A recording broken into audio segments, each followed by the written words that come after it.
In this exercise, we'll learn how to organize assets with categories and tags. By the end of this exercise, we will learn how to create a vocabulary and categorize the assets. We'll know how to add tags to your assets and also configure asset auto tagging. Here's some of the steps we'll take in this exercise. We'll create a vocabulary for Livingstone Loop assets. We'll add an employee records category as well as some more categories for this. Then we'll add an onboarding subcategory, and then we'll categorize the employee record for Omar Miles. After that, we'll upload the initial draft of the employee handbook. We'll categorize it using the categories we created, and then we'll configure image auto tagging to use TensorFlow and text auto tagging to use OpenNLP. After this exercise, there's a few bonus exercises that I won't be going through, but that you can try yourself. And this includes creating a vocabulary for the Livingstone Hotels and Resorts site. If you do this, be sure to add categories for hotels, resorts, and vacation packages. You can also disable asset auto tagging on the Livingstone Life site by going to Configurations, Settings, and the Site Administration panel.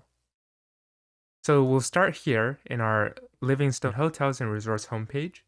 We'll pull up the global menu from the top right, and we'll click onto Livingstone Loop from the Sites panel. We'll open Site Administration in the left, and then we'll jump down to Categorization and Categories. From here, we'll create a new vocabulary by clicking this Add button. We'll name this Employee Documents. We can add a description.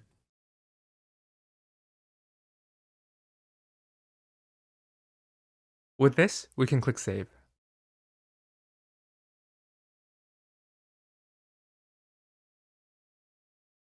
Then we'll add a category to this vocabulary. So we'll click on Employee Documents to select it. And from this right side Add button, we'll add a category. Let's add the Employee Records category. We don't need a description, so we'll click Save. Then we can add more categories by clicking the same button. And for this, we'll call this Onboarding. We can also click this Save and Add a New One button, and it will save that and allow us to add another one. Our next category will be called Legal. We'll save this, and we'll see that we have 3 categories for the Employee Documents vocabulary. Now we'll add subcategories for the Onboarding category. So we'll click into this. And then from here, we can click the plus button, and now what shows up is Add Subcategory. So we'll click on this, and we'll create a subcategory called Employee Handbooks. We'll add another one for this as well, and we'll call it Job Training. We'll click Save to finish. We see that we have 2 subcategories under the Onboarding category. Now, we'll go ahead and categorize the employee record for Omar Miles. We'll open up the menu, the Site Administration from the left side. We'll click Content and Data, and then navigate to Documents and Media. Now, we'll find Omar Miles' employee record and click the Options drawer, and we'll click Edit. We'll scroll all the way down to find Categorization, and if it's not expanded, you can expand it right here. And next to Employee Documents, we'll click Select. We'll highlight Employee Records to tag it with Employee Records as a category. You should see this in the vocabulary section. After this, we'll add a few tags: Employee, Employee Record, HR, and Livingstone Life. And after each tag, you can press comma and it will automatically fill that for you. So now we should have 4 tags. We'll click Publish to save these changes.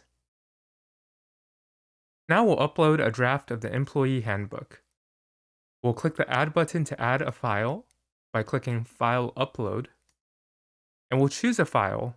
We'll choose the handbook.pdf from our module exercise folder. We don't need to change the name, but we do want to categorize this. So we'll scroll down to the categorization section. And then for employee documents, we'll click select again, check onboarding. And as we open up onboarding, we'll also categorize it under employee handbooks. We'll click done to save these changes. And we can see that we have two categories here.